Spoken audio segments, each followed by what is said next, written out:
is an issue that is deeply rooted in our society. The human rights abuses faced by Dalits in India. Despite the progress we have made as a nation, these abuses serve as a stark reminder of the inequalities that still plague our communities. Let us take this time to reflect, understand, and work towards solutions for this pressing issue. It is not just about facts or laws, it is about humanity and dignity. It is about envisioning a world where equality is not a distant dream but a lived reality. When we speak of Dalit human rights, we introduce the experiences of Dalits into the broader international discourse on human rights. Nearly 7 decades after India's independence and the adoption of the Universal Declaration of Human Rights, Dalits still continues to struggle for their basic right. This mismatch between the ideals of human rights and the reality faced by Dalits is deeply troubling. It is our duty to bridge this gap. Historically, the caste system originating in ancient Hindu scriptures, it divided society into 4 varnas: Brahmins, Kshatriyas, Vaishyas and Shudras. Dalits were relegated outside this hierarchy, considered untouchables and denied basic human dignity. This system legitimized by the concept of karma and reincarnation. This system imposed lifelong oppression on Dalits. They were forced into menial jobs and segregated from mainstream society. The ancient Varna system evolved into the rigid caste system we see today. It perpetuating systematic discrimination and exclusion. Despite Article 17 of the Indian Constitution explicitly banning untouchability, the lived realities of Dalits remain grim. They are often denied access to public spaces, schools and healthcare.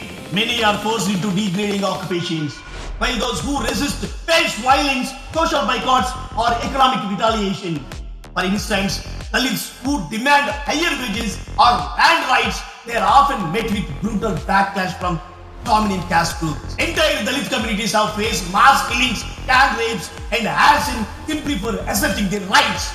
Dalits are still banned from entering temples, sharing water and participating in community activities. They are often forced to live in segregated areas and take up menial jobs despite their qualification. Imagine being denied a glass of water or access to education simply because of the family you were born into. This is the harsh reality for millions. Let us examine the scope of these abuses. Dalits are not only subjugated to social discrimination, but also face violence and exploitation. Reports indicate thousands of cases of atrocities annually, including physical assaults, rapes, and even murders. Many of these crimes go unreported due to fear of retaliation or lack of support from law enforcement. For example, Dalit children are often victims of bonded labor, working to repay debts their families cannot escape. Dalit women face the additional burden of sexual exploitation, such as being forced into the Devadasi system where they are married to temple deities but are exploited by men. Think about the mental and emotional toll on a community that faces this kind of abuse daily. When children grow up witnessing their parents being humiliated, when young girls are denied their dignity, and when families are forced into a cycle of poverty and oppression, it creates a ripple effect. This is not just a violation of human rights, it's a moral failure of society as a whole. Why does this continue despite legal safeguards? India has laws like the Scheduled Caste and Tribes Prevention of Atrocities Act 1989, which criminalizes caste-based discrimination and violence.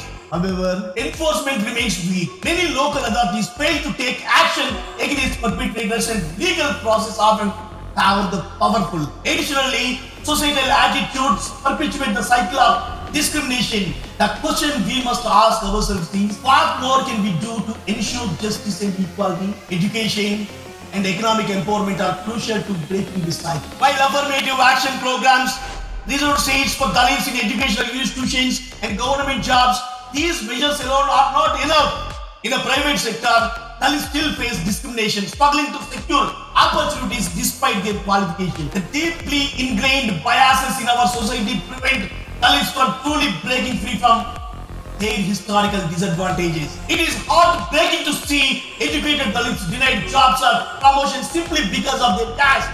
We must demand accountability and create an environment where merit and character are valued over archaic prejudices. The status of Dalit women exemplifies the intersectionality of caste, class, and gender discrimination. Dalit women positioned at the bottom of the social hierarchy, they face triple oppression. They are often subjugated to sexual violence, forced labor, and systematic neglect. Reports reveal that Dalit women make up the majority of landless laborers and manual scavengers with any forced into prostitution or trafficked to urban brothels. The National Human Rights Commission has highlighted an alarming rise in mass rapes of Dalit women used as a tool to suppress entire communities. Data shows that on average, over 1,000 cases of rapes against Dalit women are registered annually, so many more go unreported due to stigma and fear. Let us also introduce another horrifying aspect of this issue, which continues even today. The practice of Devadasi or the Jogini system. This ritualized,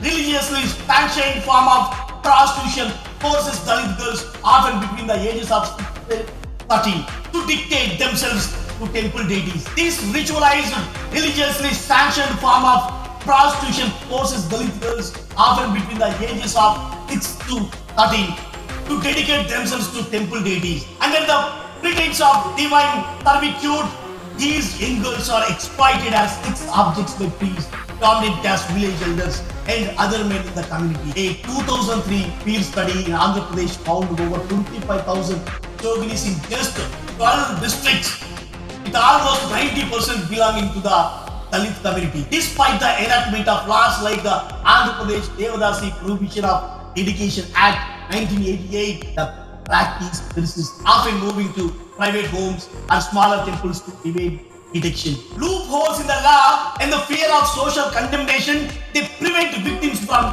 coming forward, perpetuating this exploitation system. This situation underscores the urgent need for robust law enforcement and rehabilitation programs. Let us also consider the socio-economic vulnerability of Dalits. Land ownership is a critical determinant of social status and economic security in rural India.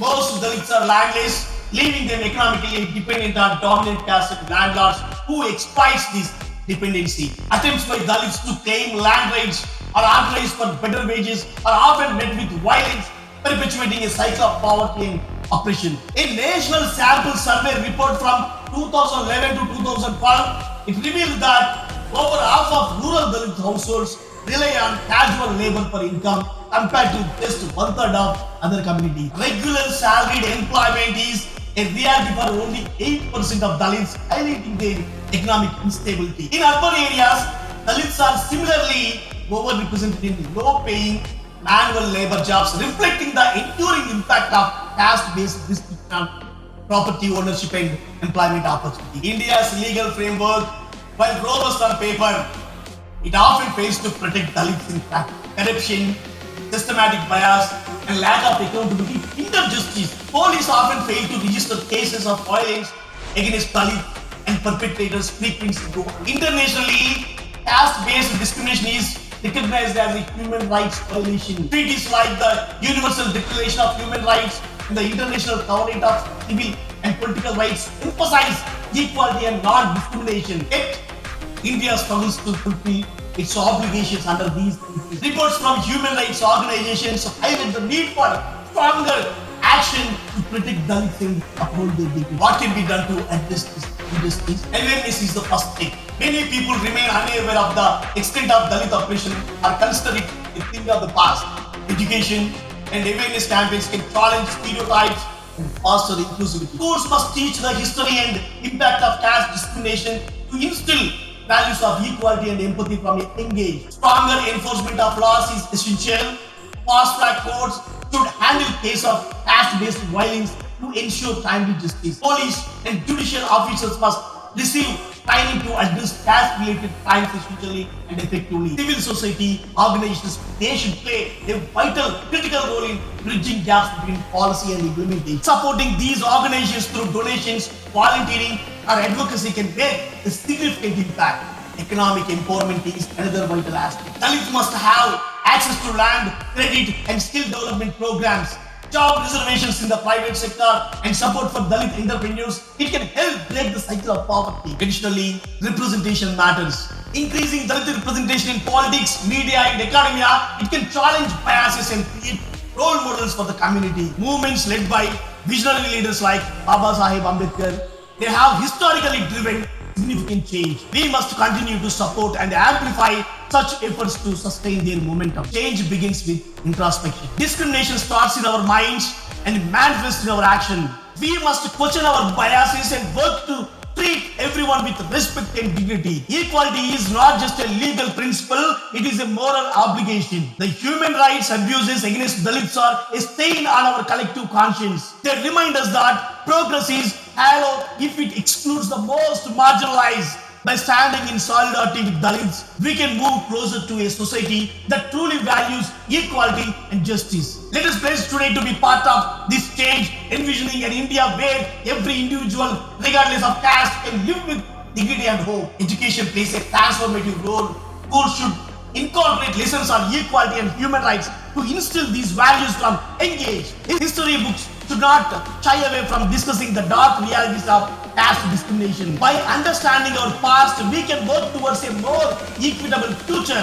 It is essential to include stories of Dalit leaders and change makers who have overcome adversity. Their journeys can inspire the next generation to dream beyond the limitations imposed by the society. Moreover, it is essential to promote Dalit voices. Representation matters, whether in politics, whether in media or in literature. When Dalits share their stories and achievements, it challenges stereotypes and inspires others. Baba Sahib's vision of equality and justice, it continues to guide us, and we must honor his legacy by actively working towards it. Let us not forget the role of technology. Platforms like Twitter and Instagram, they amplify our voices that were previously silenced. They expose injustice and mobilize people for action. We must use these social media platforms responsibly to create a society that values equality and justice. Social media campaigns, documentaries, and awareness programs, they can bring global attention to local issues, putting pressure on authorities to act. We also need to engage with policymakers and demand systematic change.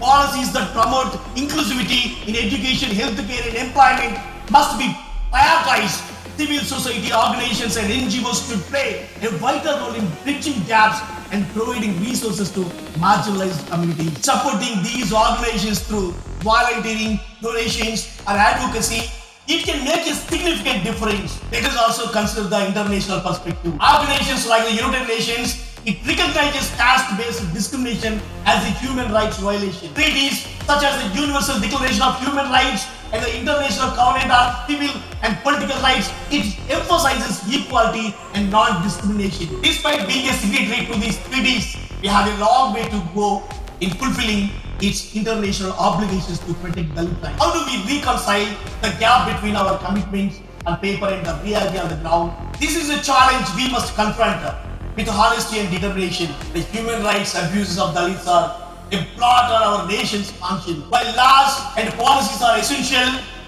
true change comes from within our hearts and minds.